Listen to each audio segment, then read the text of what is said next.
Hello, hello. Hey. Oh, wow, look at that. Oh, no, we're good. Yeah. Okay. Improvement from back. last week. Yeah. We're back, guys. Wow. Welcome back to another episode of Simply Extra.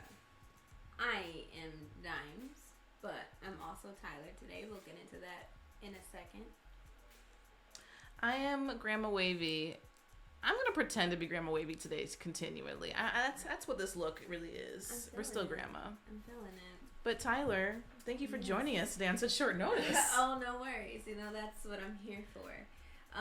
For those of you who don't know, I'm Tyler. I am Dimes' alter ego when she is just not put together, does not want to be put together. Amen. She's not doing anything to her hair, so she's gonna slap a beanie on the beads, if you will, and yeah, we're gonna go from there. The reason why I'm wearing sunglasses, looking very Big Lebowski like, is because I had a few drinks last night.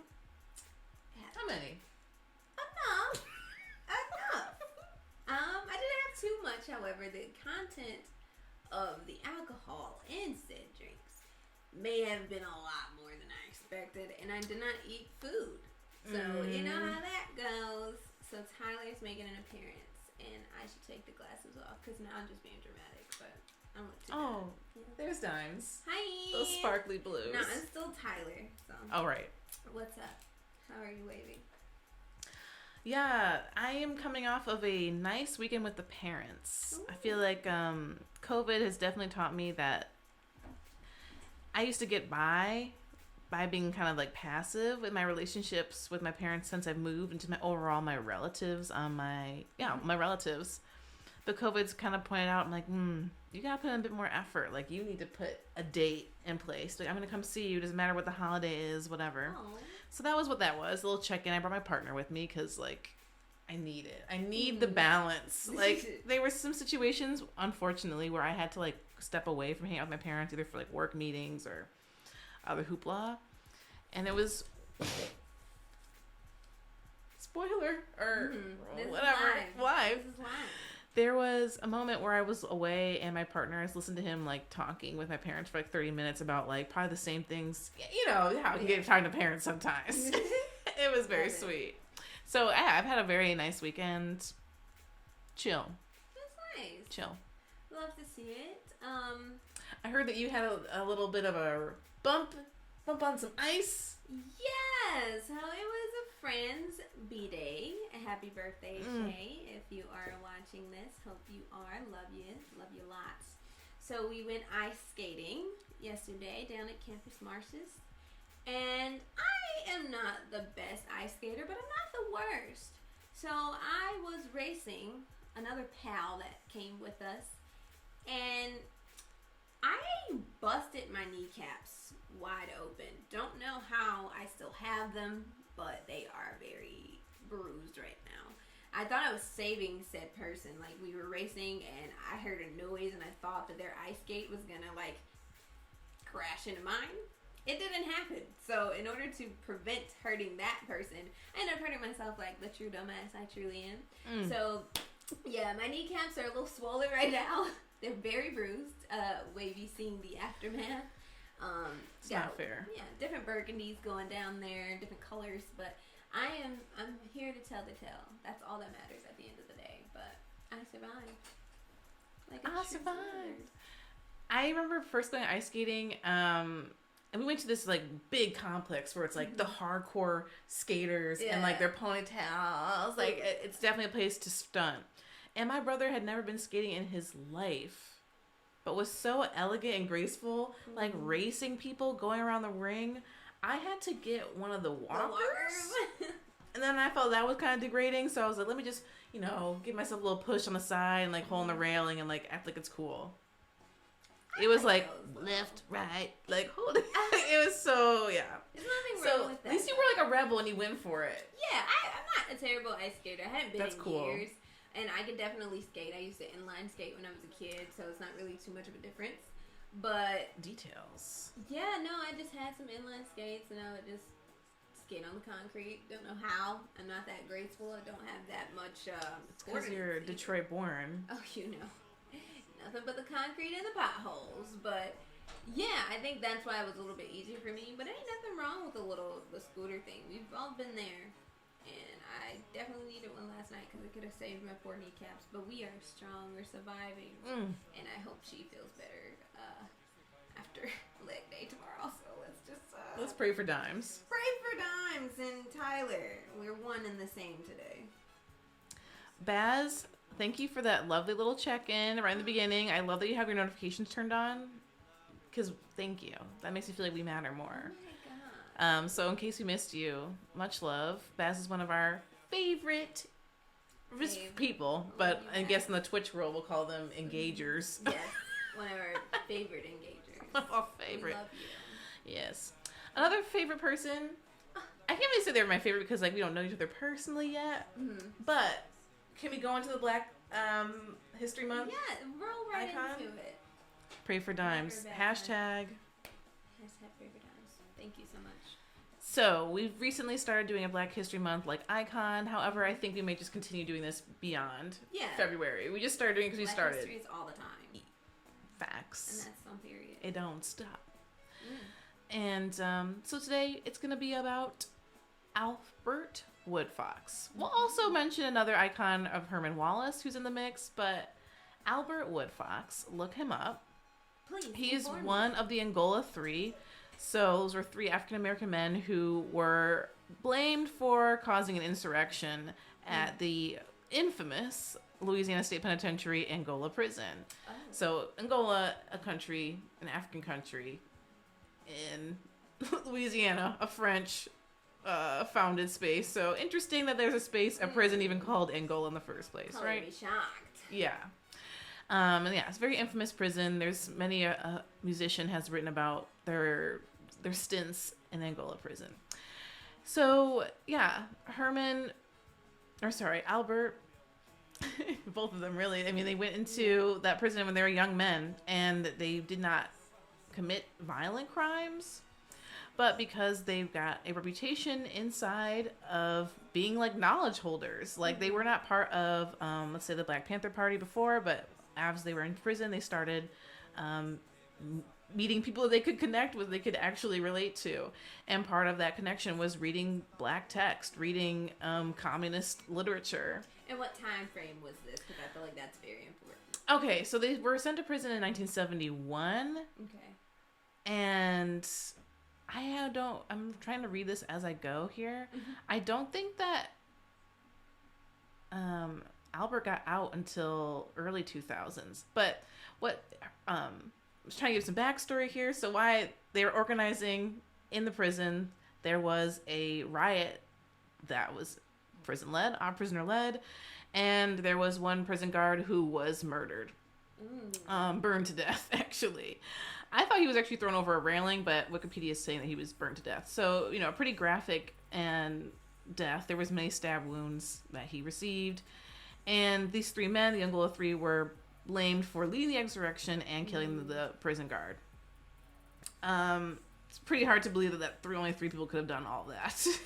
Yeah. So, in many ways, these people were, and depending on where you stand in the movement, like kind of iconic, and seeing how the injustices in the prison system, like they don't just stop at being placed with a crime. Like being thrown into jail for a crime that you haven't committed, but then being accused of another crime with it while you're there that you didn't commit. And so after that, Albert Woodfox, Robert King, and Herman Wallace were both sent to years in solitary confinement. And so if you thought prison cell was small enough, like solitary confinement, you lose all the benefits, if there were any, of a regular prisoner. So like your food intake, your socialization is none. And so it does a number on your mental state. So we celebrate Albert Woodfox and the Angola Three is like they're artists. They were able to find ways to keep their mind sharp during this time.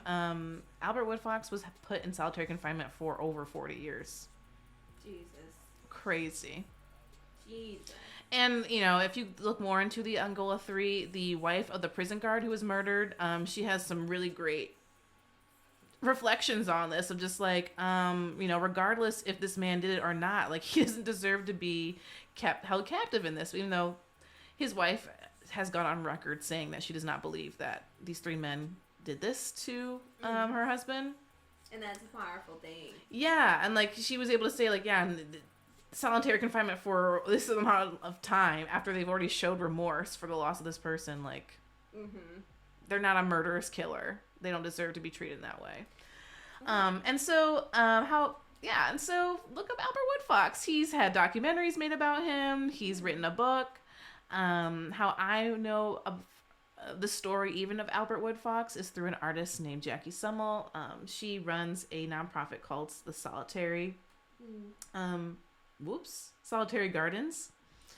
And so Albert Woodfox is a herbalist as well. And so that was one story, as well as Herman Wallace, of like how they were able to keep themselves mentally sane during those years in solitary confinement as like old men, were writing letters to people on the outside and talking about like what gardens could be planted to help this person's headaches, and designing their own gardens from afar and having other people like implement them for them in various gardens around the U.S. So a great mind that luckily we did not lose. We love to hear that. Yeah, and to be celebrated. I think that even it's still the overarching thing of them like writing the letters and saying like, oh yeah, this can help you with your headache, just plant this. It still just kind of ties back to how powerful just having that knowledge is, and how knowledge is a key theme in this. Like they were jailed for their knowledge, falsely convicted for their knowledge, and still being able to spread that and using that as a way to make themselves or keep themselves sane. That's fantastic, because unfortunately there's a lot of situations where people don't get the same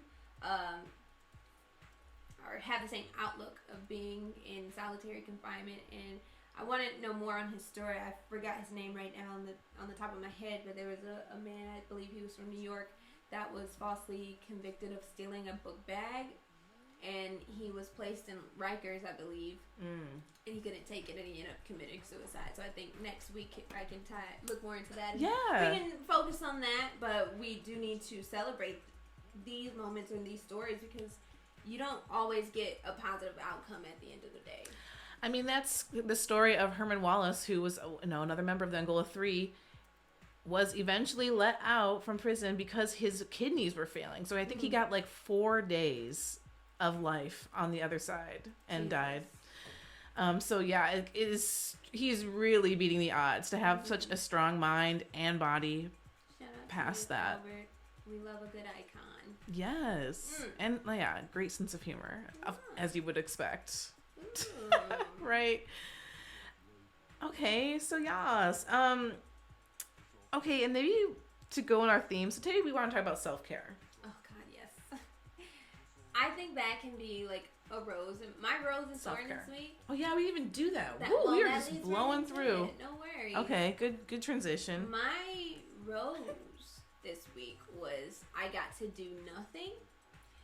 The thorn, that's also a thorn as well. Like, I got to do nothing because of my condition. I literally was not in the mood and physically not able to. But not doing anything definitely helped me feel better. I got to reset myself and my body. So I think that was my rose and my thorn, and that was my self-care, because I feel like whenever I do have that time off, I need to do stuff, and I'm like, this is the time to do something. But sometimes you just need that mental reset, because I found myself kind of getting sad, thinking about how I was like, dude, I need a vacation right now. It's been snowing, it's been ugly, it's been gross. I need a vacation. Usually I would go somewhere nice and sunny and warm, but it's a pandemic, and I can't go anywhere nice and sunny and warm. I mean, I could, but I'm not going to be that typical American, and not going to Ted Cruz it? Yeah, child, no, I'm not going to do that. Okay. So I'm going to stay here and deal with my seasonal depression on top of my regular depression. And, to get myself off of work, I'm going to go on social media. Then I go on social media and I see dumb shit all the time. Woo, and I see a cycle of that. So I'm like, okay, let me get off of social media. Then I got to go back on work, and I'm like, I actually hate this. I need to get away from this. So I go back on social media. And it's just a whole cycle.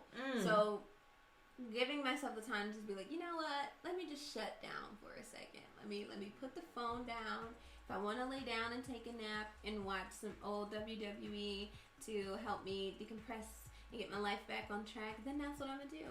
And that's how I feel better now. I'm ready to start the week tomorrow in a whole new mindset. Stronger. Hey. You know, more motivated. And getting myself back on track. So that's both my rose and my thorn.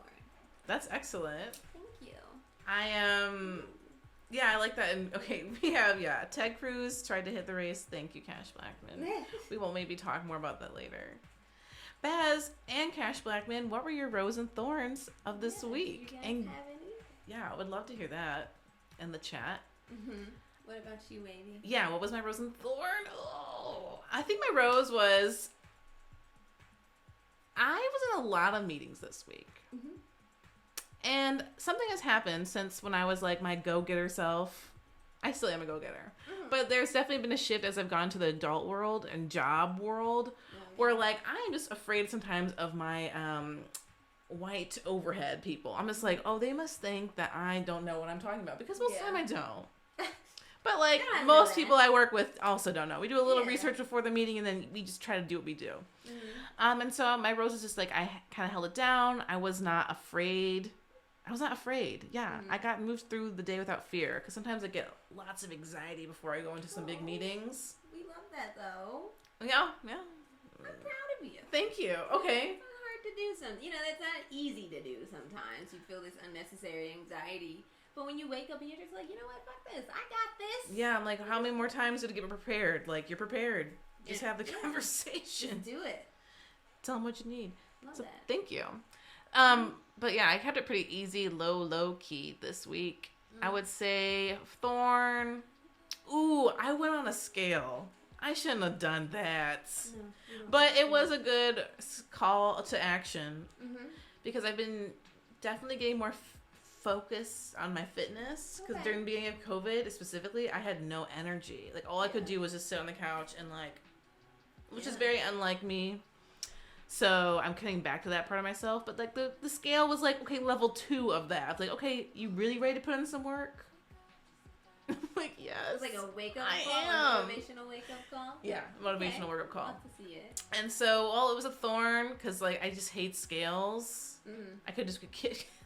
and I think it maybe amp up the ante a little bit. And I'm going to make sure that it stays a positive connection because that's another thing. People keep talking about, like, COVID weight and, like, quarantine weight. And such unhealthy practices I've been seeing online. Or, like, even just, like, with friends talking about how they were on a detox where they didn't eat for 7 days and passed out after going for a run. I'm like, okay. And so I'm trying to keep what I say I value, like practicing that. Also, I don't Stay tuned. Scale. I don't want to scale. Me either. It's I think scales develop that unhealthy relationship with a lot of people because, you know, someone steps on the scale and they're like, oh my God. So they do those detoxes and they're just really, oh my God, preventing their body from getting the right nutrients they need, and it just becomes this unhealthy balance. So I think that a lot of people need to just kind of step away from the scale. Yeah, 100%. Just practice and develop healthy habits and trust the process. And when you see your physical changing, like in the mirror, I won't even say that because body dysmorphia is definitely a thing. Yeah, and you're not supposed to like try to fit into your clothes, but I'm not gonna lie to you, that is my goal. Okay.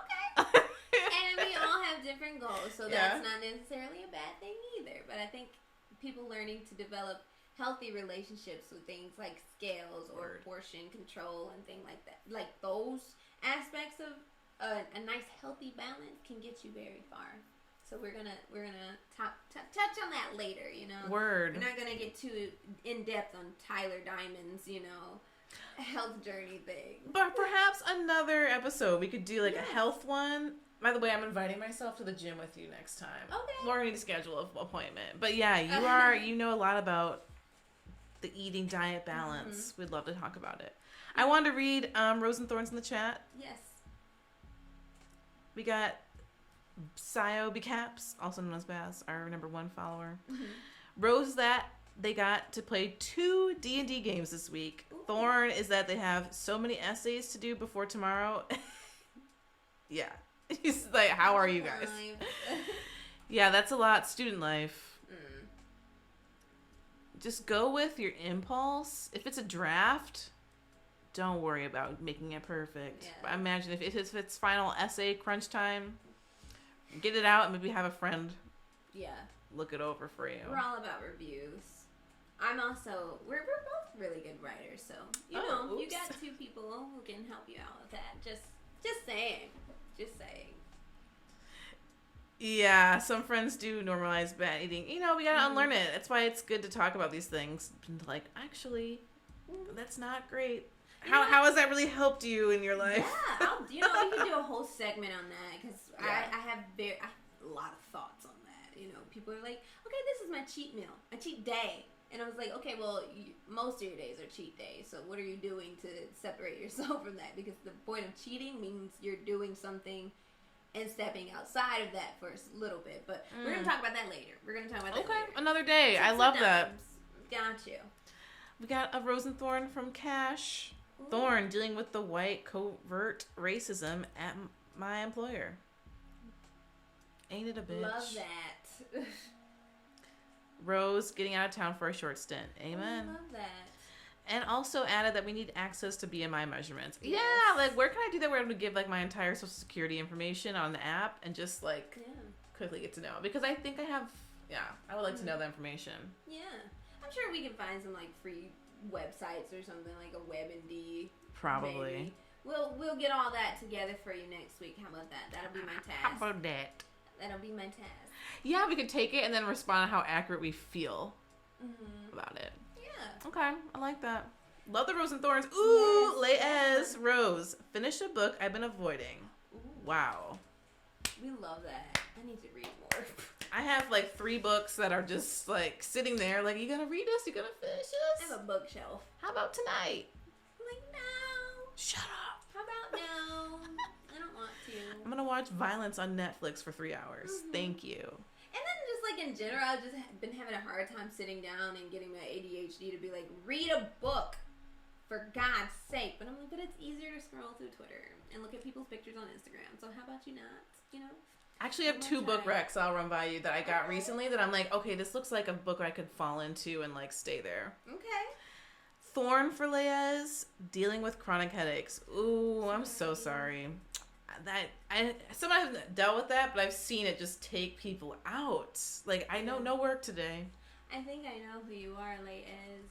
Oh, let's. Hi. Peppermint oil is good for headaches, by the way.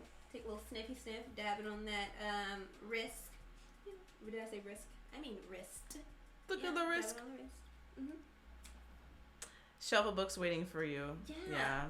We're gonna get there, okay? We gotta set small goals. Yes. I want to be in the ADHD gang. Come on now. I mean, I'm pretty sure I'm already there. It functions in many different ways for me. Yeah. I'm just like, it's hard. I look at it, I'm like, I'm definitely gonna read that. I'm so into it. I'll start it. Maybe even get halfway through the book, and then next thing I know, it's 8 months later. I'm like, I was reading that. I was. I feel like also, I don't know what it's like to be in like elementary school now, but I wonder how people are approaching reading, because I feel like it wasn't explained how normal it is to have to reread a sentence multiple times. Like, I had to just, in my own struggle, be like, I have to have 3 different color highlighters next to me, a notepad. And then it's going to probably take me 3 times as long as everyone else to read this. But I'm going to get the information in. I love color coding. It is so blissful to me. But that definitely is like ADHD part of it. I'm like, I need to just organize my thoughts and not reread the same sentence and or paragraph 18 times. I've been staring at this page for 20 minutes. But moving on. So I'm springing things on you here. Okay. Obviously, we're stalling because we don't have a lot of content to talk about this week, okay? But we do have a very saucy conversation involving, we're kind of analyzing, it's not necessarily about FKA Twigs. We're talking about how the media responds to certain celebrities' calls of sexual assault claims. And abuse, domestic violence. Yeah. But we also have a tarot reading. So we can do the tarot reading first. Okay. While we've got some engagement in the chat. All right now. And then we could go there. If you guys want to be tarot, just drop your info. Your son, right? Yes. Okay, so if you want a tarot reading, grab your sun sign and just a question you have for the universe. If you don't know your sun sign, drop in a question and your birth date. Mm-hmm. I'm still learning the tarot readings. Wavy is the queen, and I just watch her. So if you guys have any specific things you want to know, just ask us. We can't tell you're going to win the lottery, though. Stuff like that. No, not a psychic in any way. Mm-hmm. What's fun about the tarot reading is, the participant has to put themselves into the moment. Mm-hmm. How much are you willing to give to the space? If I say something, it's going to come back. Don't worry, y'all. We always come back. If I say something that, kind of triggers a thought, let's talk about it. Yes, or not. Yeah, we have to have each other because Lord knows if I didn't have someone to talk to about this, I'd be like, I'm just, nothing but thoughts zooming around my brain all the time, constantly. I'll just have 18 notepads and just writing stuff down. Oh my gosh. But I'm glad I have you, Ben. You're my fave. And if you don't know the story of how I got into tarot readings, it was totally through corporate America. I actually don't know the story of how you got into tarot readings. Freshman year, we're just messing around in Urban Outfitters, wearing masks, messing up display cases, and then we, just bored. Yes, saw the tarot deck, and I'm like, that could be a fun thing to bring back to the dorms, because as you know, if you've been to college and you've been to that freshman year experience, even if you go to a Big Ten school, if you are under 21, shit's just not hype. It's just not. So we had to find a lot of things to keep ourselves busy. Yeah. So I brought the tarot cards back to the room. Obviously, had no training in this. Was just kind of reading from the book, and then got better at it as a couple of weeks went on, and it started becoming a thing in the dorms. Girls would come knock on the door, ask for tarot readings. One night we had a couple, maybe 6 people in the room, and I told a girl that okay. She was asking about a relationship. I'm like, hey, there's gonna be a serious move happening. Someone's moving here, or their job's gonna be pushing them, their passion's gonna be pushing them to relocate. So just be looking into that. And then 15 minutes later, her boyfriend calls her saying that he got a job offer in Lansing. Oops, I just gave my location away. It's fine. It happens all the time. That he was going to move up and go to school and see her, be working. Because at the point they were long distance. And I've had many a weird situation like that where I've done a reading and people are like, how do you know that? It's not me. It's what you bring to the space. What are you willing to share? Oh, don't you worry, Baz. We have the time. Oh, Baz, hop in here. Scorpio, what's your question? Wait, am I right? You Scorpio? Baz, you're Scorpio? Wait, am I wrong? I didn't know. I thought you were water. Water is Scorpio. Yeah. Baz, we want to read for you. You can read for me if needed. Sure, let's pull a quick card for Diamond. Ooh. Tyler. God, so many identities and locations here. It's hard to juggle. No. Oops. Well, that one just came up on you, so we'll keep that around. She's naked. So reshuffle the deck. Recalibrate. I remember once I was at an art event and I did a reading for this woman that came in. She's like, "Yeah, I just saw a flyer on the window and stopped into your art show. We were at the Lansing Art Gallery." Mm-hmm. And I asked her, I was like, so who's this dark male presence in your life? What? Oh. There's some not so great male energy here. And she was like, oh, do you have time? Of course, it's a very general thing to say, but it was cool that honey, she had learned some new information about her partner in the past 3 days. So it was recent thing that she needed to talk about, and then we just gave her the space to talk about it at the end of the day. Cool. Yeah, I know who you are, Leah. Scorpio here. Okay, do you know Leia's sign? Oh, okay. Mm-hmm. Leia's, drop a question you'd like for the universe. Ooh. Okay, so quickly, the diamond read. So we have the star as your guiding card. Okay. The star is all similar to temperance, all about balance in your life. Okay. But it's kind of the balance between, I love having the cityscape in the background, just all the elements. So if you are someone who finds themselves really career motivated, mm-hmm. tapping into, what are your relationships looking like? Are they looking drained? Typically the star card, as you can see here, is a woman naked. Sometimes you see the star card and it's they'll depict babies, mm-hmm. or very young people. So I like to think it's an adult woman because it's more connected here. Okay. But we'll talk about what were those things as an early child that you were naturally drawn to, that you loved, that you found yourself acting as, whatever, using that as a guiding tool. Okay. So yeah, your North Star, your Orient. Yeah. Got you. Keeping that in mind. Okay, past, 8 of Cups. Success in relationships. Okay. Managing relationships. Oh, a cycle completed in a relationship. Just look at her. She's kind of looking on to new horizons. Okay. But it's not dark like some other cup cards with relationships where it's like, oh, we might be avoiding something. Like, this is next level. We are past a plateau. Gotcha. Okay, seems appropriate. I don't know. Queen of Swords present. Just bad bitch energy. Queen of Swords scare me personally. I am an air sign, but I don't identify with the Queen of Swords because it's all about stoicism and being able to say what you want, what's on your mind, what you need, and I feel like that's me. getting things handled. Look at this outfit. Very much so. Oh, I love her boobs. Yeah, like very Lady Gaga-esque moment. Woman. That's me. Yes. You've got to have some air in your chart just because we get along. So I'm assuming that Is Virgo Earth or air? Virgo is an Earth sign. Oh yeah, because I'm an Aries moon, Aries sun, Virgo rising. Okay. But I have air. I definitely do. Yeah. And don't we all? Yeah. But yes, Queen of Swords is just that bad bitch energy. And if you don't feel like this is you, it's someone in your life who maybe you admire, who is like very able, is like diplomatic with their words, able to get to where they want because they have the gift of the gab, or they just know how to speak in certain situations. I definitely have people in my mind who that sticks to, but this could very much be you. Future, 5 of Cups in reverse. I like that it's in reverse because upright, 5 of Cups is about being hung up on the past, being hung up on failed past relationships and not being able to move on.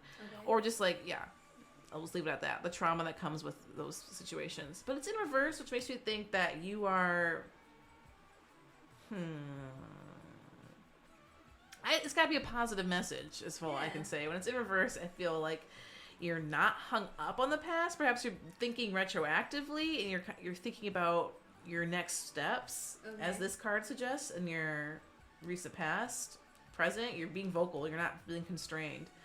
So perhaps you're reflecting on your 5 of Cups, but you're not letting it hinder your movement. Gotcha. Perhaps connecting it back to your star and thinking about, okay, is this really what Diamond wants? Maybe if you haven't burned too many bridges, you can always reflect on past relationships and give you that space and time to think about, what is it that I actually want? How can I communicate those wants better to reach what this childhood diamond, if you will, or like the purest diamond wants? So it's definitely like a searching in the soul, definitely more inward, but you're not being immobilized by it. So that is optimistic. Yes. All right. I feel like I related to that a lot. Cute. I'm gonna keep my personal feelings to myself, but yeah. Baz is a Scorpio. Okay, wow, look at all the Scorpios in the chat. Yeah. Commitment, real friends. Cap rising, Libra moon. Okay, so we can do maybe a Jen reading for our Le'ez. Baz, thank you for taking a step back on this one. In anti-racist, like, social conversations, we call this step up, step back. Where you recognize your privilege in the setting and you're like, let someone else have their turn. Got you. Love that though. Okay, so Leo, Gemini word, and is that an Aries or a Virgo? Yeah, that's Scorpio, Gemini, Aries. Scorpio? I don't know shit. It's okay. I don't know anything about the cards. That's what interests me. I love storytelling, and each card is a story. So that's why I also get really into this. Again, would never say that I am a sidekick or what have you. Okay, so general reading for Le'ez. If you have preferred pronouns, also maybe drop them in the chat. But I guess maybe you know them already. Okay. And then we'll do at the end of the deck, fun. Ooh, I love seeing that card in reverse. Okay. I don't know you, but I feel like as a Scorpio, we can relate. Okay, so just your general energy of the card. We have the Hierophant in reverse. The Hierophant upright represents the established order. Typically, in this case, it's a white, non or gender neutral person. Typically, in the deck history, it's a white male. Mm-hmm. So definitely masculine energy, just because we live in a patriarchy. Okay.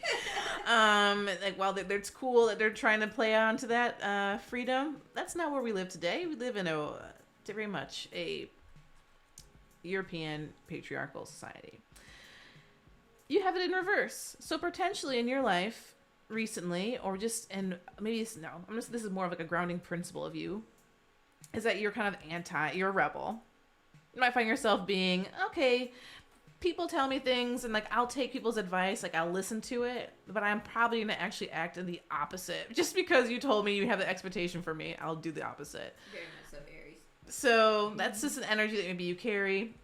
Or maybe you've recently just learned something about how the world works. That's kind of woken you up a little bit. Like, okay, maybe I don't want to go back and get my degree. Maybe I don't want to work for this company because of ABCD. So this is just kind of the energy that's going to be centering this whole reading, is unlearning and perhaps resisting some established ways of the world.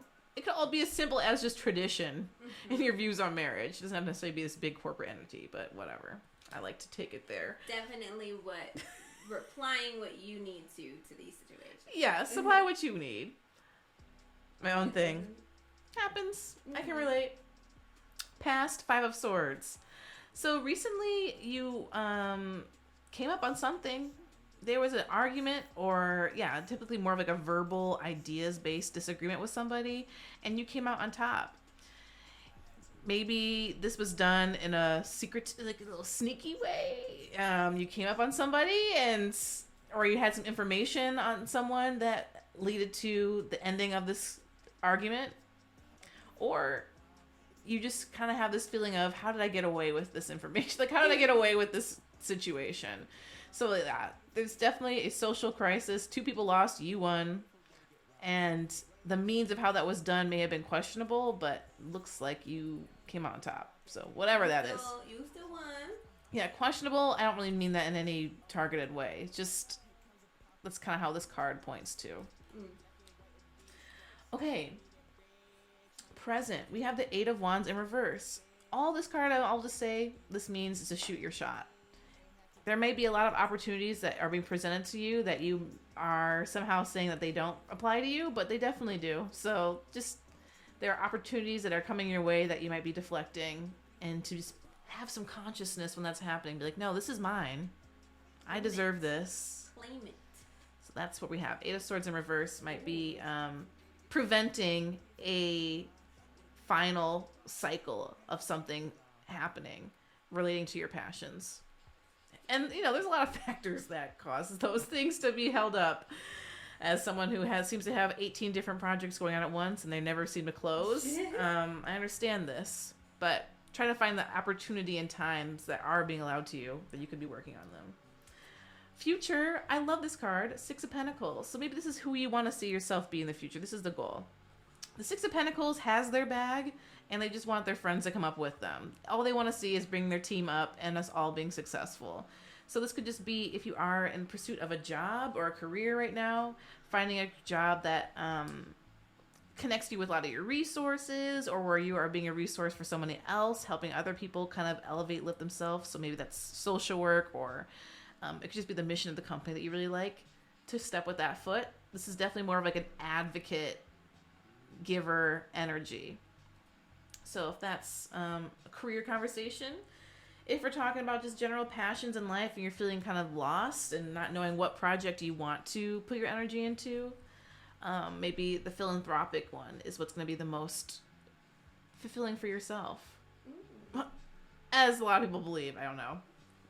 I also think that things that serve in a serving way, or like I'm helping others benefit me, I feel more emotionally in balance. So it could be a general thing for a lot of people. But you seem to be a Scorpio that has a heart for others as well. So God bless. Congratulations. Love this. Yeah, this is also a grounding piece. Being disobedient can be really great because you can help people that typically get ignored. Yeah. You see their value. We love to see it. We love to see it. Ooh, like that. Like how we both did that. Ooh. Moving on. You know, we were supposed to talk about self-care. Mm-hmm. We could still maybe dive into that based off that reading alone. Or do we want to get into this conversation, this think piece? Let's ask the chat. You want self-care chat or you want this think piece? Because we've been thinking about this piece. So talking. Yeah, we be talking. The self-care piece, but maybe they don't want to hear that negativity today because... So yeah, we have the self-care piece where we're going to talk about like maybe the Black Panther Party and a little like Audrey's learning slowly some things about Buddhism on the way, and just talk about how we can decommercialize self-care in our personal practices. Mm-hmm. Uplifting conversation. Or how would you describe the other topic, Diamond? Ooh, personal responsibility at the end of the day, and how accountability. Yep. Yeah, and how we deem justice based off of phenotypic features of whoever's in the media, and how it can be harmful more than helpful. Yep.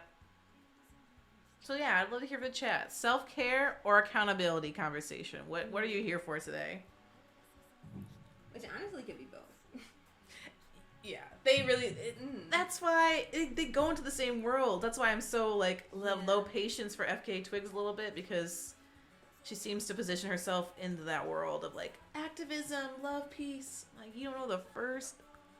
Yeah, porque los dos no. Oh, porque los dos no. I no sé. I think we started talking about the Twig situation, so I think we should just touch on it and like just never bring it up. Sure, we can end with self-care. Mm-hmm. All right. Thank you for the guiding principles there, Liz.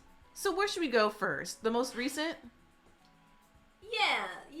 Let's start on that. If you guys aren't aware, accountability. See, it was in the cards. All right, it was in the cards. So if you guys don't know about the situation that's happening with FKA Twigs, recently she came out and she was very vocal about her abusive relationship with Shia LaBeouf, as you can read in the headlines. Now she's suing, and she's been doing, different interviews.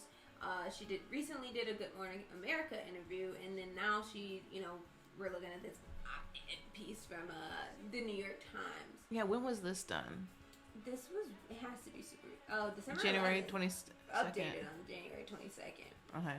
So, the story about this, I want to say maybe like November, December, Twigs came out, expressed that she was in this abusive relationship with Shia LaBeouf, and, people were garnishing their support, showing their support for her, and then even Shia himself tweeted, like, yeah, I have these terrible qualities about me, and I definitely could have abused her, and I'm sorry for that.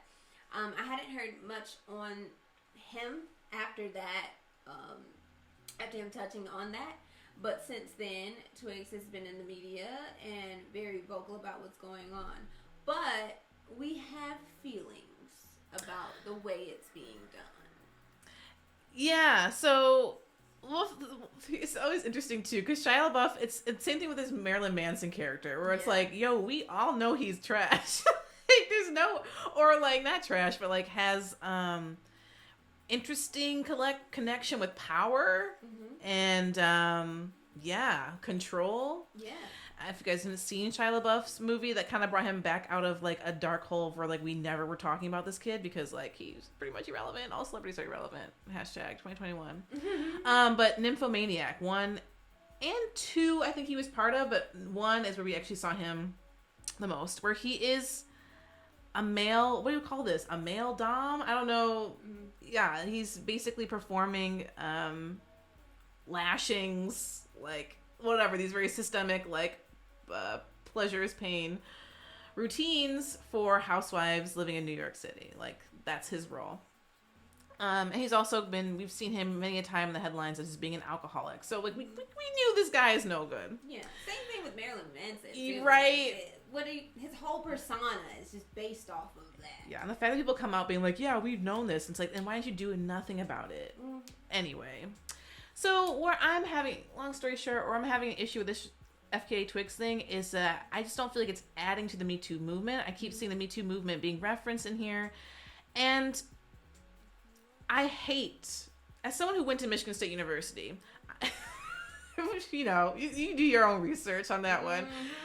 I hate that the work that a lot of those frontline women did and like showing up for court, you know, all the mental shit that they had to go through. I hate that the outcome of all that work is that everyone thinks that because when somebody is a perpetrator, that the outcome needs to be litigation and financial compensation. That is really, I think, the worst takeaway that people have taken, but maybe the most, like people, that's been the biggest takeaway, even though I don't think it should have been. There's so many people that get in between the victim, we're using legal terms here, victim, and then the perpetrator, defendant. There's so many people that get in between that are just trying to get money and are trying to get a media blow up. Maybe people who even have Miss Barnett, FKA Twigs' interest at their best heart, aka her managers or whoever, who are really, I'm assuming are pushing her, and though she hasn't fully gone through her healing process yet, to be talking on this and being in court and doing all these interviews at the same time. I just think it comes out really messy, and this information is coming out really messy, more like disinformation than good information. So they go into detail in this article about like some of the weird shit that he would make her do, like he had to kiss her and like touch, or she had to kiss him enough times of the day, just like weird controlling behavior that, again, no surprise to us, as we've seen Nymphomaniac. We've seen this character that he's villainly played.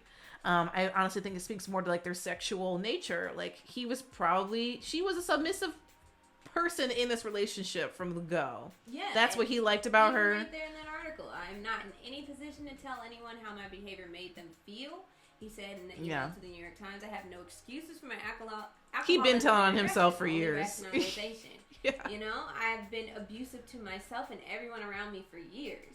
Yeah. So what my issue with this is, you know, he's acknowledged this. It's not like he's like stepping away from it or not making any comments on there. But if you go as far as like, yeah, I'm suing you for this money, you're not like, what is justice in this? In the end game? Yeah. What is it? What are you suing him for? I don't know. I don't know if there is a dollar amount that's been stated, but $3 million is going to make you feel better about this, or was actually bringing this to light and letting people know, hey, I was in this abusive relationship with this person, and making people aware of the situation. Is that not justice enough for you? You're not advocating for him to be arrested for this behavior. You're not advocating for him to even go to therapy for, you know, seeking a solution. But you're suing for, you know, emotional distress. But what does that really get you at the end of the day? Right. And also, like I said, he's been telling himself for so long. So his accountability is separate. I don't want to talk about him too much because, like, at least he's named that he has a problem. And that's why he keeps finding himself in these cycling relationships. And, like, yeah, whatever he'd been doing before isn't working. So, like, he definitely someone needs to help him out. Is it her role to help him out? No.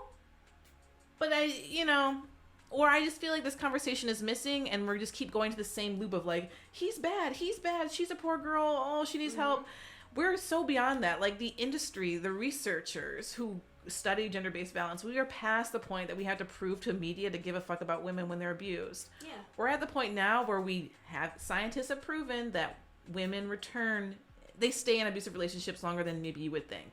That like part of the abuse and like rehealing and mending and bringing it up again is part of a learned pattern of love and relationships. So science has proved that, check. And so in her Good Morning America interview, when she's asked like, you know, why did you stay so long? I wonder who instructed her to give the responses she did. Because I feel like maybe if she cited the internet and some internet activists, they would have told her, you don't have to say anything. You don't have to say shit. You don't have to explain yourself why you stay in that relationship. Because maybe, you know, because we know that happens. Yeah. But we're past that point. What we need to talk about now, I believe, in the Me Too movement and just in gender-based violence is how, you know, once you've done some healing and you're able to get past the point of like having guilt, because I did the same thing.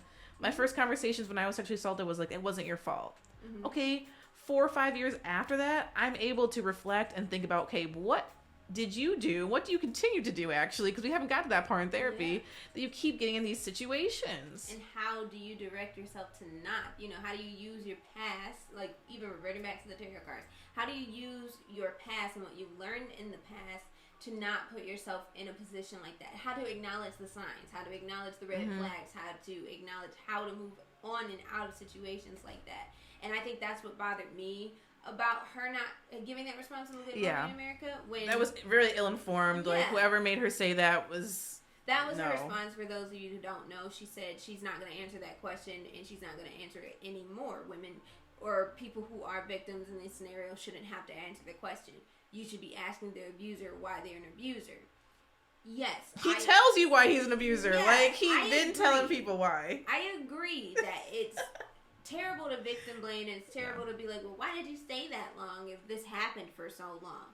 Because that is irrelevant to me. Yeah. However, we need to have the conversation that movements like #MeToo and people who are quote-unquote activists, how are we helping the people that are victims in these scenarios acknowledge how they get into the scenarios? Because it can be a cycle that they need to seek help for. You know, we need to get help for the abuser, but we need to get help for you as well. Not to just get over the trauma, but to acknowledge the flags of why you fall into such relationships or how you can fall into those relationships. So I think that was harmful on her part to not educate people who may not be aware, because people get on the internet and they say their opinions all the time. Well, I just think this is this. And it could be willful ignorance, or it could be pure just the actual definition of ignorance. Or they see her as like a messiah, you know, and can do no wrong. Where it's like, yeah, you're not this is not what Me Too movement really is about. Like, it's not hating men.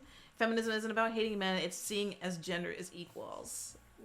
And then the messiah part that you just brought up leads into another discussion of how the media is actually we should get off this now. And how it's being covered. So let's go to that very tippy top.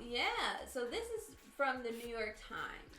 I just like to point out the image that we see of FKA Twigs. A lot of y'all know FKA Twigs from her poll. Okay. And she's just like, they made a choice to show this image of her very covered up, makeup, looking, whatever. But maybe what she looks like on a Saturday.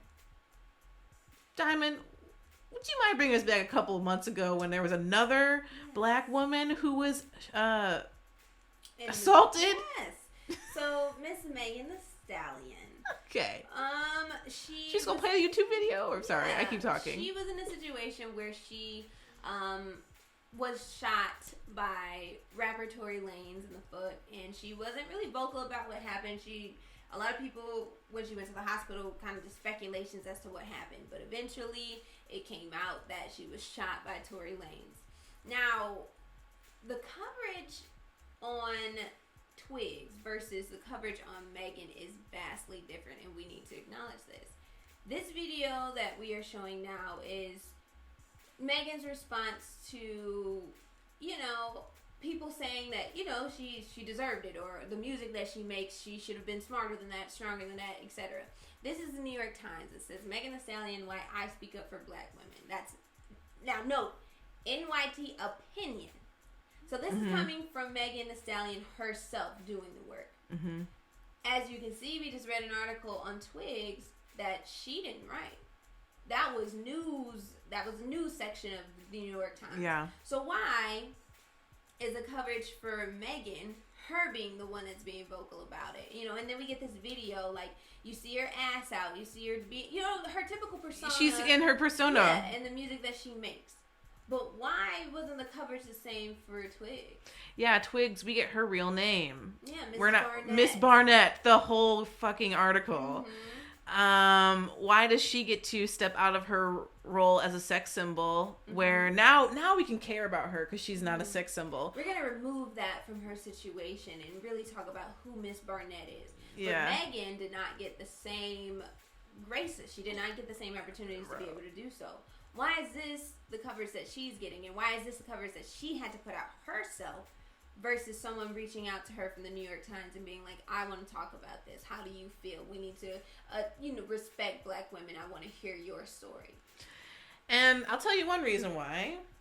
Yeah, and this is just backing up Diamond's point that, like, she Megan Thee Stallion had to write an opinion piece for the New York Times in order for her coverage about her being shot to seem as value and not just like part of the role. So why people, white men, white women, black women, whoever, don't care about Megan Thee Stallion being shot and her physical violence is because her character. They can't separate the artist from the art. She is a sapphire. Like that is very much what her thing is. We've always known that that's in commercialized U.S. media, that's going to work for you. That's how she's getting her back, is playing that role. And part of the sapphire trope is to having violent, poor relationships. Like, it's the character that you see with the flaming hot wig yelling at her baby daddy at the wherever at the establishment. Like, as my kids, when I talk about this type of stuff, they say like getting ratchet is how they describe it. It's a stereotype of black and brown women. It's not real. So, but Megan plays into it because that's how she's going to get her bag. You can have your opinions on that, but this is one of the backfires of having that persona, is that you are you're a character and people are expecting violence to happen to your body. In fact, some people like it and are okay with it. They're totally okay with it. As we can see, FKA Twigs, her persona is actually very sexual, but the way she comes off is more, submissive. She's a soft one. She her songs are about like, he left me, instead of like, sweet, like, Poppy Pacify, great song, beautiful song, but it's pretty much about being like the submissive character. Megan, however, is the exact opposite. So when it comes to on screen, yes, when it comes down to it, at the end of the day, why does the dark skinned, quote unquote, strong black woman get the coverage of having to do the work herself, which is another thing that is a stereotype for black women? We have to do the work for ourselves. Yeah. But a doe-like, fragile-like, light-skinned black woman doesn't need to speak for herself. The world will do it for her. So we need to really start having that conversation as well when it comes to things like the Me Too movement and supporting black women. If you're going to support all black women, it needs to be shown in the way that you're covering it. It needs to be shown in how you're doing it as well. And we need more voices to speak out for the Megan Thee Stallions, because they have no issue doing it for the FKA Twigs. And, like, I hate celebrities, so, like, I feel like I have, like, a little low empathy for them as well, and so I do kind of get into, like, the victim-blaming conversations, because all the things that really do apply to when you're looking at a case, like a real-life case, that you might question the victim for, you can't really, it does relate to economics, people in their lives who give a fuck about them, like, all these things. There's a lot of factors that... When you get into celebrity world, you talk about crimes, it just comes down to money and dollar values. It really doesn't, like, I wish that whoever made her come forward and, like, do these interviews, because it's less about her, it's this conglomerate team of, like, who is FKA Twigs.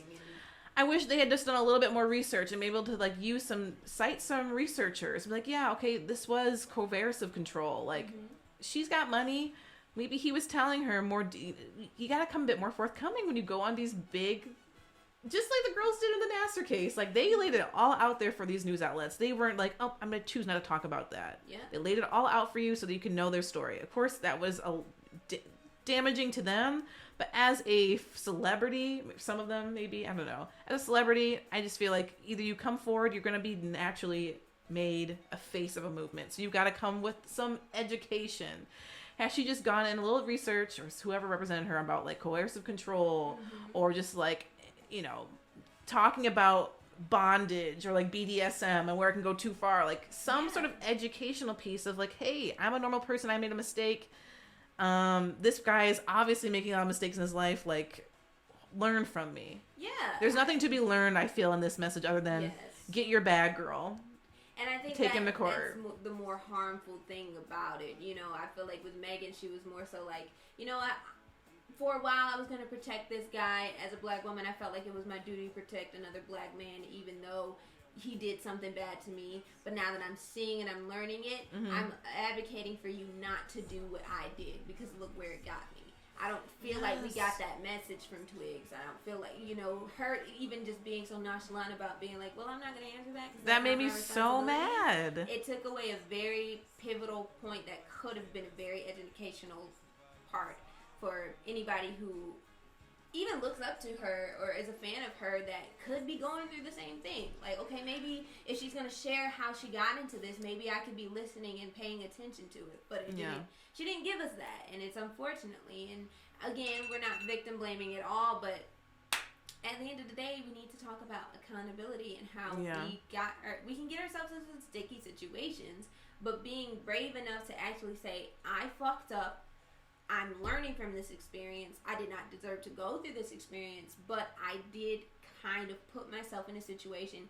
Here is my message to you on how you don't have to do the same thing. Yeah, the situation not being that you got into a relationship with an abusive guy that we all knew was abusive. It could just be the BDSM part. Being like, I thought I trusted this person. They were untrustworthy. What can we learn from this? Yeah. Just the dollar values. It's all about money. It's just sickening, honestly. But again, I think this is just too early in her healing process to even be doing all these interviews, and it just sucks that people are pushing her to have to come out and like be the face of this movement, having these articles written about him, so they're making the connection with Me Too. She's not personally doing this. We are aware. This is about media's marketing and commodification of women's pain. That's the real story that we're critiquing. No education, just money.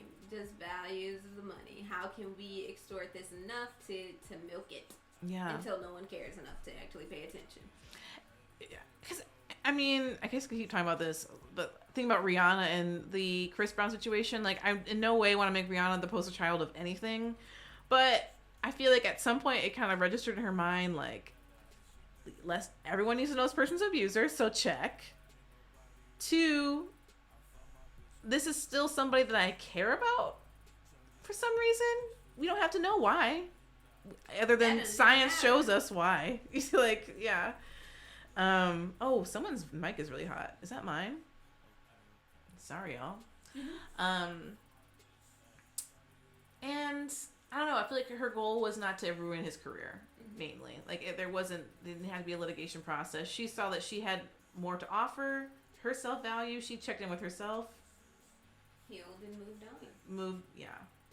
I feel like that was, in today's world, I was like a really humane way of going about this type of situation. Normies, also wise, I don't have a lot of sympathy for celebrities. It's like normies, we have accountability process. It's a private thing. I don't, we're not online talking about it. Nobody really cares to talk about it. But I think regardless of where you are in the world, accountability should be a private process. Yeah. And money doesn't need to be part of it. Healing as well. Yeah. The world doesn't need to see you healing. They can see whatever you choose to share with the world. You can share all. I don't feel like it's necessary for us to know everything. I don't feel like, even on a normal person, you don't need to share everything at all times. Yeah. We don't need to know. Yeah. So, again, it's not on FKA. I feel like it's her people's, and then just also some news outlets. Like, are we really helping the cause, or is this now turning into a gossip column? That's usually what people care about these days. It's not really news anymore, but that's another topic for another day. Also, though, chat, come for us, okay? Like, I feel like it's been quiet there. I would love to hear what y'all think. Should FKA Twigs start practicing some accountability and, like, some outside work for Shia, or do you feel like this lawsuit is ultimately getting her justice? I know. And for those of you who are watching this on YouTube, let us know in the comments if that's what you guys gotta do. Like, let us know. Also, come for us if we're saying anything that you feel is wrong, or we just don't know the facts. Let us know. Let's have a dialogue, though. All right. Of course. You guys just no attacking. Yeah, I'll put it out there that if you're like a middle schooler and you just think that FKA Twigs is the best thing that's ever come out, that's not an argument because we don't know her. Okay, we're talking about 2 adults who got into a messy situation. This is all how do we resolve as well? Like, this is our opinion. Please don't come for us. You invited. You said come for us in the chat. Well, like, if we're saying things that's scientifically wrong. Like if there's something that you can pull up and be like, hey, according to this article written by this credible source, that's not how it goes. But if it's just like, no, you're wrong because I think you're wrong, I don't care. Be like, okay, opinions are opinions. Great, we all have them. But yeah, on that note, ultimately, I will end with hoping the best for FK Twigs. Hope she gets into therapy and away from the press as far away as she can physically get. Same for Shia. God bless him in that regard. Don't kill yourself. Please go get the help. Seek the help. You have the resources. You have the power. Do that. Yeah. Don't abuse people. That is not good. And if you know you have these tendencies, if you know that you can get yourself in these situations multiple times, you need to do something about it. Again, accountability on all ends for all people involved. Yeah, he needs to... I just can't. It's so foolish. It's clear he's had no real accountability in his life either. Because that's why you know this isn't going to work. Like, it's a $3 million settlement. He is not going to stop abusing people. Like, money is not the solution. Also, he's a white man at the end of the day. So he's going to throw some money on it and then go to the next girl who wow. We know how that usually plays out. But yes, moving forward. Leia says she needs her own peace and ignore media. Yeah, hopefully she can just, like, this is a good learning experience for her and she can use her voice and be like, yeah, I'm done doing interviews about this. Because maybe her intention was to be like, yeah, I'm going to come forward with it. But then it turned out to be very overwhelming. And she's like, yeah, maybe I shouldn't have been too vocal about this in the media. Maybe I should have did this in private. Yeah. It can't be good. Being in a lawsuit with someone that you maybe loved, I don't understand how that all comes together, but yeah, that's a lot. All right.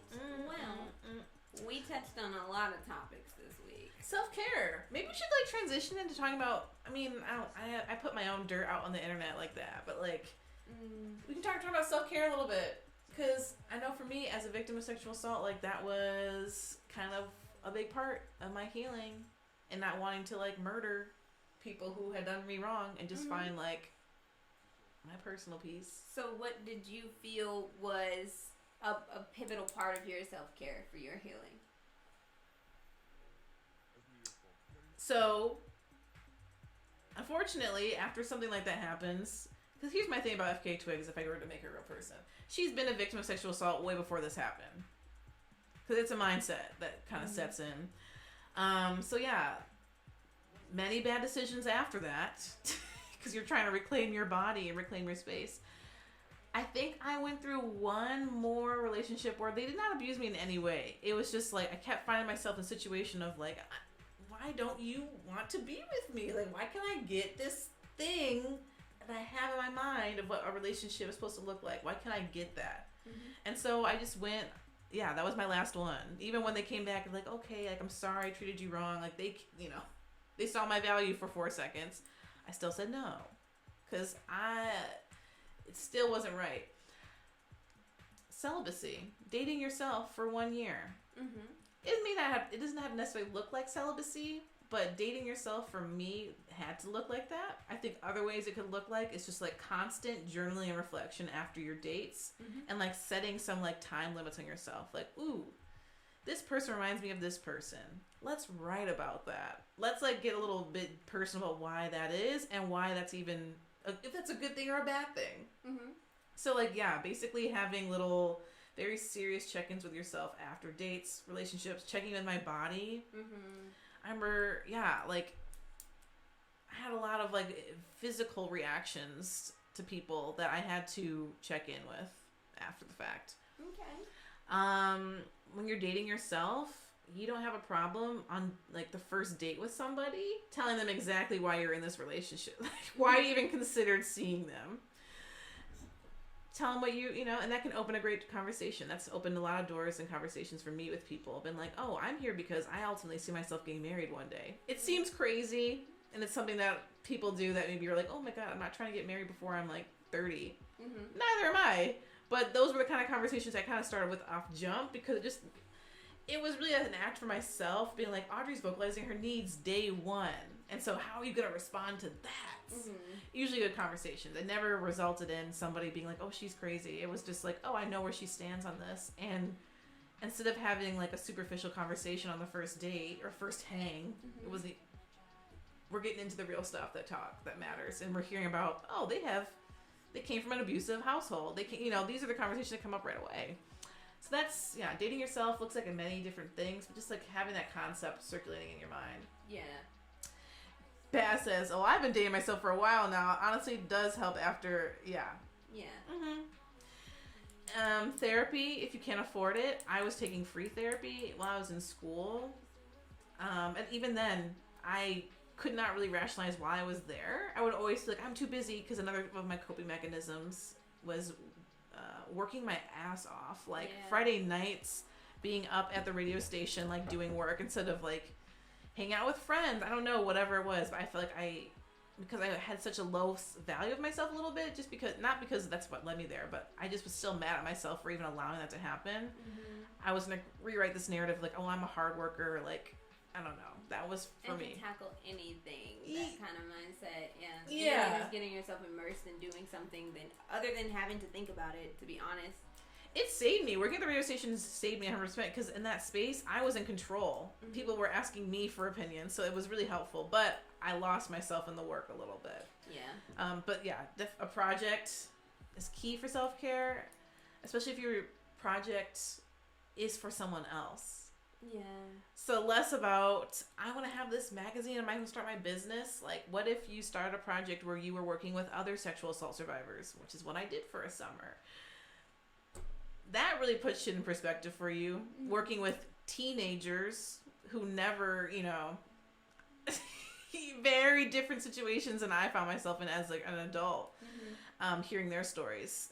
So it was like group therapy being another one for myself, because I had a lot of shame with my experience. Being in group therapy helped me talk to other people and like hear their stories and realize that I'm not unique. Like almost like page by page, having the same experiences as these women in these talks, and I wouldn't think I would relate to. I thought sexual assault was really that diverse, but like it was cool to hear how similar and indifferent our stories were at the same time. So that's huge. Yeah. Time, and I mean, I spent years on just figuring that stuff out before I got into it. I've been in one committed relationship my whole life, and that came like 4 years after the assault. I think it's important to understand that a lot of people don't even understand that they need to seek that out, or people feel like they don't deserve it because they have guilt or feelings of how I got myself into the situation. I deserve it. Yeah, my therapist, I happened to just like her, so she recommended it. I was like, okay, I guess. But like, would never have done group therapy. Hell no. Yeah, and then I think hearing other people, and I think that's just a general theme in life. You need to talk about things because you think that you're going through this by yourself. And just even hearing about it, like it could be something as simple as like taking a test and you're like, you don't want to say it. You're like, I did shitty. But then that one person's like, well, I fucked that up. And you're like, dude, me too. And you just feel so much better about it. Yeah. It helps the situation a lot. So even acknowledging and seeking that help is a very brave and courageous step to take. So shout out to you. Yeah. That's a huge part of self-care. It's just acknowledging that you need it. And that's something that you need to take the time to do. With how it looks can be very different from other people. But just even sitting and having that tough conversation with yourself, like, okay, I am in need of help and I am deserving of help as well. And seeing, I mean, that's, I guess what was maybe more unique in my self-care practice is that I went out to my community too. Like before I did the group therapy, an opportunity came up to work with women, young girls, really, they were all younger than 18, to do a project on sexual assault. And so working with my community, seeing that like my steps to healing were in sync with theirs. True self-care.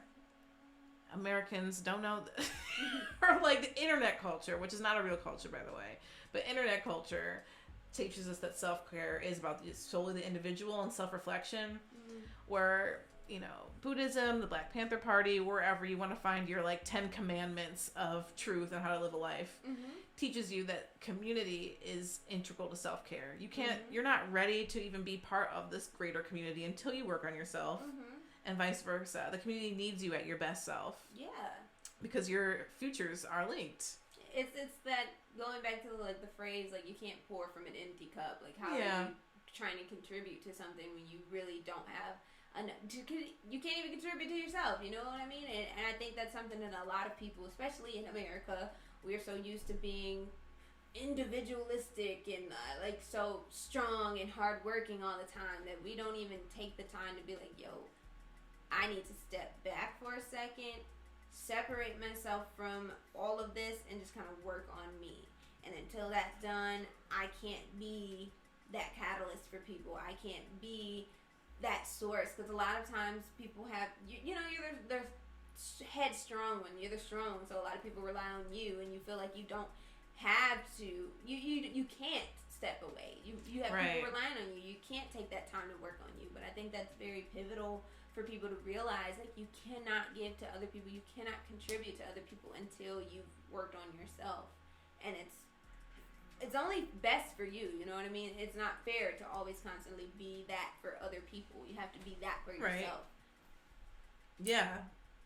You can't always be giving yourself to other people. Yeah, if you see yourself like, oh, but I'm always caring for others. Like, that's my identity. That's what I value that's where I put my value in. Like, it's okay to not. Yeah, you can't always. You just physically, you cannot. So yeah, that's my recommendation. Is self-care, is to get involved in some sort of group therapy or some sort of volunteer initiative where you're working with other survivors and or just hearing other people's story. Sometimes it's easier to hear from other people that, yeah, it happened to me too, and in order to be able to speak on it, because it takes a lot. It's not easy. It doesn't look the same for everyone. I think, it does go back to FKA Twigs again, because it's like, I'm sure that her people are in her ear being like, you don't have time to, we're in a pandemic, you don't have time to take 2 years off. So we need to sue this guy and get money, so maybe at least maybe you could take 2 years off and it's not going to hurt our income. Her people's income. Yeah.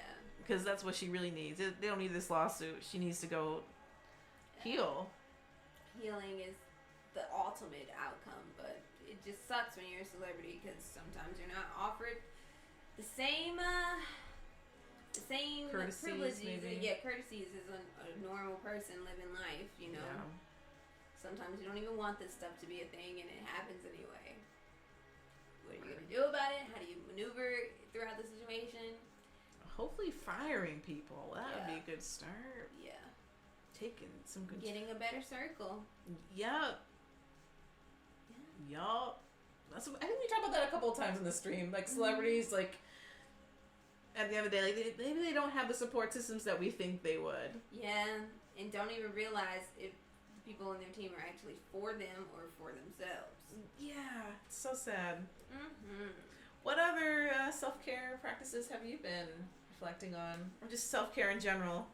I'm just kind of telling myself that I don't need to be doing stuff all the time. Like, it's okay to just not exist to the world sometimes. Go MIA. Just take some time off. Be here for me. Take myself out on dates and whatever I consider a date, I guess, going to Target. Doing what I gotta do for me. And just kind of separating myself. I was always the kind of headstrong person. People always relied on me. I was always there for everybody else. But sometimes I'm like, I don't want to be that all the time. I don't mind it. But if that becomes the only thing, the sole reason why you're around, then hey, it's becoming too much and I need to step away, and that's fine. I'm summer related. I feel like there's a Instagram guy, I forget his name, but I don't need to sound out. He's famous, it doesn't matter. Ricky Thompson. He's a comedian, basically. He dances, he makes people laugh, whatever, but he made a video. He's like, I'm tired of being the funny bitch all the time.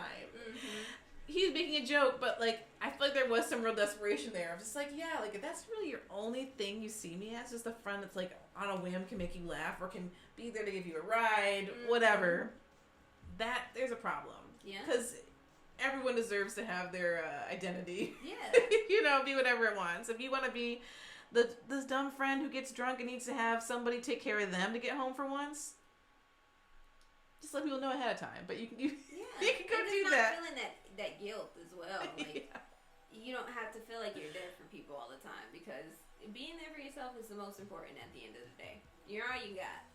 You're all you got. You're all you got. Well, that was nice. I feel like we organically went along. Mm-hmm. Would love to hear what kind of self-care tips y'all have while we think about our rose and thorn, or like our goal for next week. Yeah. Would love to hear any healing self-care practices for either you've been a survivor of sexual assault or just we all got trauma. What works for you? Yeah. We love to hear it. I think my expectations I want to set for myself next week is to just get back into it.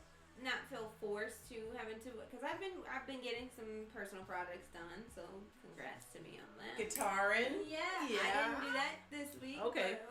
But, practice more this week. Just gotta do it in a normal pace setting, not feeling like I have to just constantly be like, all right, putting myself on the schedule nonstop. Oh shit! Did the camera die this time? Oh, probably. Oh Lord. Keep talking. Keep talking. Just kind of letting ourselves go. Le'ez said meditation helps, and I think that's great. I just don't have the mental focus sometimes to meditate, but I try, and it is very, very helpful for me. I love to burn my sage, just pray, do what I got to do. Oh, thanks, Baz. It was pretty nice. We love to chat. We love to talk about things. That's what you guys are tuning in for, Are we back? Yeah. Guys, look at my pants. Yeah, I'm grateful for pants. I tell it every time, like, dope ass pants. I need like 8 pairs. Ooh. In 4 different colors. I started buying pants a lot because I only had skirts for a while, and I'm like, is that who I am? Skirt girl. I'm not just a skirt girl. I got dimension. See, I feel like I'm the opposite. I'm just pants all the time. I'm like, maybe I should wear a dress or two. Maybe I should do something. Just step out of the typical Dimes wardrobe. Hey. Do something different. Being a Tyler today. I liked having Tyler on the show today. Thank you. Tyler can What a drop pleasant in presence. every once in a while when Dimes wakes up and she's not a functioning member of society. Tyler steps in. Tyler takes over for me. Maybe I should have Josephine on the show then. Josephine's my inner angry white woman. We would love to see a Josephine Tyler interaction one day. Ooh. Tyler's a very laid back kind of white woman. That's not Josephine. Josephine's not laid back. Yeah, that'd be very interesting discourse then between Tyler and Josephine.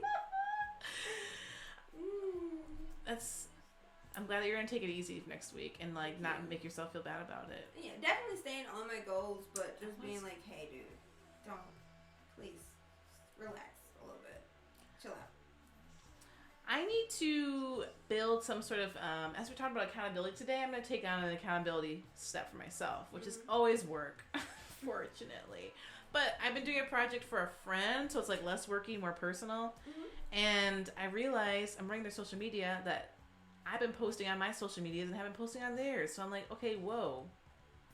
I need to put something in place so I can be following up to you as an employee, because they're cool. They're like a friend. They're not going to like tell me to post tonight. Yeah. But I need to get some sort of system in place so that I can be helping them grow their business as I've always wanted to. And I can do it at the same time as I do my work, because I've made many a social media posts. I just need to post them for her. There we go. So that's the group giving back. Giving yourself back into it. See, it's all full circle here. Yeah. Contributing to the community, but in a way that's beneficial to everyone. Yeah, including yourself. I feel like I can handle it now too. Yeah. There was when I first started working for them, I wasn't ready, but I feel like I can be a bit more selfless now. Oh, I love that progression, realization. Love it. Yes, I would love to actually even have them on the stream once. I would love to start having guests in the stream. They could just like hover in this box right here. We could put you right here from Zoom. And you could talk about whatever you need to talk about. Get off your chest. Yes. Let's we love have to do that it. too. Be a venting session for everyone. That's exactly why the show was created. Venting. To just get things off our chest. Also, another expectation for myself is that our lighting is going to be better next episode. This light is way too high. Our background is lighter than our front. It's bothering me. It's okay. They knew Tyler was going to be here. They were yeah. like, Tyler does not like the spotlight. Tyler just sitting in the shadows, chatting in the shadows. And that's very much so, like, on brand for Tyler. So, don't you worry. Next week when Dimes comes back, we're gonna have it together. I'm so excited.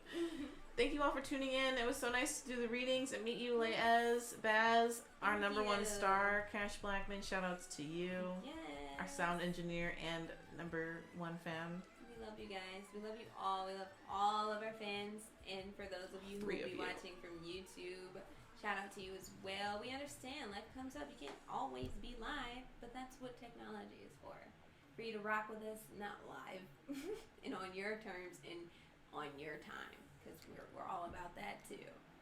I am excited though. We have a meeting next week with someone who's going to help us develop our stream a little bit. I'm very excited about the outcomes of that meeting. We've already met once, and we realized that we were soul children. I feel like we really connected.